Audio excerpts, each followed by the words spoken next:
Bonjour à tous. Alors aujourd'hui une vidéo autour de la concordance entre les indicateurs Calliope. Parce qu'en réalité, ce dont on ne se rend pas compte, c'est qu'un indicateur va pouvoir nous donner des informations sur la conformité d'un autre indicateur. Et je vais vous donner quelques exemples. On commence par le commencement. L'indicateur 1 chez Calliope, nous donne énormément d'informations sur la manière dont va pouvoir se passer un audit derrière. Parce qu'en fait, il va donner tellement d'infos sur les objectifs puisque c'est un item obligatoire dans l'indicateur 1, il va donner aussi du coup des indices sur la conformité de l'indicateur 5 qui va plus loin sur les objectifs pédagogiques. On va aussi voir que dans l'indicateur 1, il est question des modalités d'évaluation, puisque c'est un item obligatoire dans l'indicateur 1. Or, les modalités d'évaluation, c'est également un indicateur qui est repris plus loin sur l'indicateur 8, par exemple, sur l'entrée, les évaluations de positionnement. Dans l'indicateur 1, je regarde, on a aussi des informations à diffuser sur les modalités et les délais d'accès. Et ça, clairement, ça va aussi nous donner un premier indice sur comment vous gérez un indicateur qui est plus loin sur la manière dont vous informez les stagiaires sur les conditions de déroulement. Donc déjà, rien que l'indicateur 1, il va avoir des répercussions, ou en tout cas, il va faire écho avec d'autres indicateurs.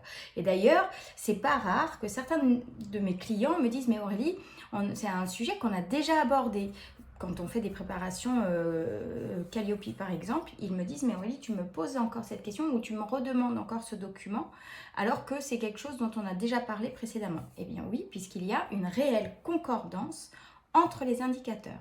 Donc l'indicateur 1, c'est celui qui, en gros, il pose le décor. On sait d'entrée de jeu, avec l'indicateur 1, comment va plus ou moins se passer la suite de l'audit. Je continue, parce que ça ne s'arrête pas là. Si on regarde l'indicateur 2 qui demande à ce qu'on diffuse une information sur les indicateurs de performance, les taux de satisfaction, etc. Là, clairement, si vous diffusez correctement cette information, l'auditeur va ou peut vous demander de quelle manière est-ce que vous avez obtenu ces taux de satisfaction-là. Et clairement, ça vient taper directement sur l'indicateur 30, sur la manière dont vous recueillez les appréciations des parties prenantes. Donc l'indicateur 2, indirectement, nous donne déjà un indice sur comment je vais trouver votre organisme sur l'indicateur 30. Et je continue parce que ça ne s'arrête pas là. L'indicateur, par exemple, l'indicateur 5 sur les objectifs pédagogiques, il est étroitement lié avec l'indicateur 6, puisque l'indicateur 6, il est sur la manière dont vous adaptez vos contenus aux objectifs pédagogiques. Or, pour pouvoir adapter correctement un contenu, il faut que les objectifs soient correctement rédigés. Et donc, du coup, en auditant l'indicateur 5, je vais très vite me rendre compte si l'indicateur 6 est cohérent avec l'indicateur 5. Donc, les deux sont étroitement liés. Je continue. Prenons par exemple l'indicateur 9. Alors l'indicateur 9, c'est pas rare qu'il ait des répercussions sur l'indicateur 23. Je m'explique.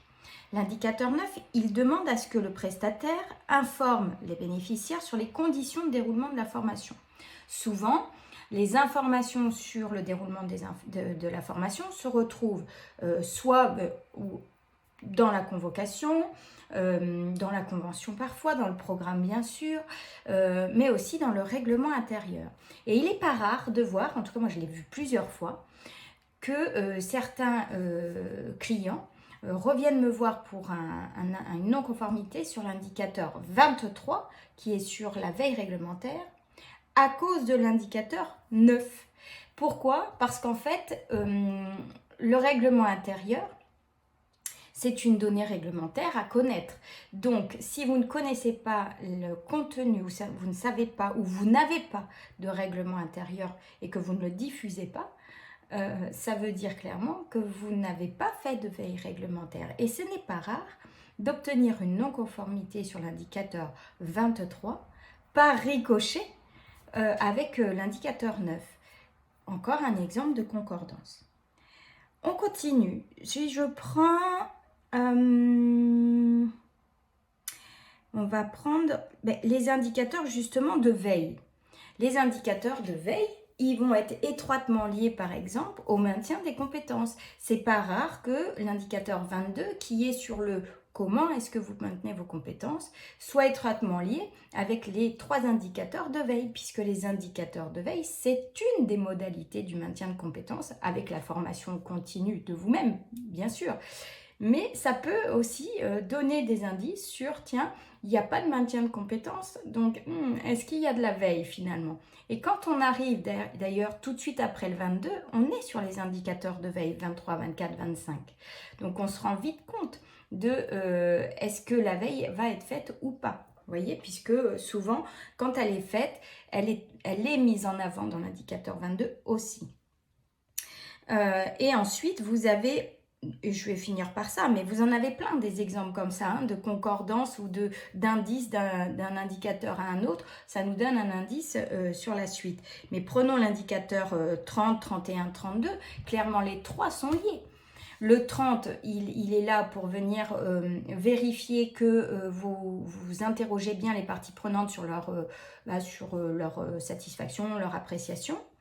Le 31, c'est OK. Est-ce que ces résultats-là, tu les analyses?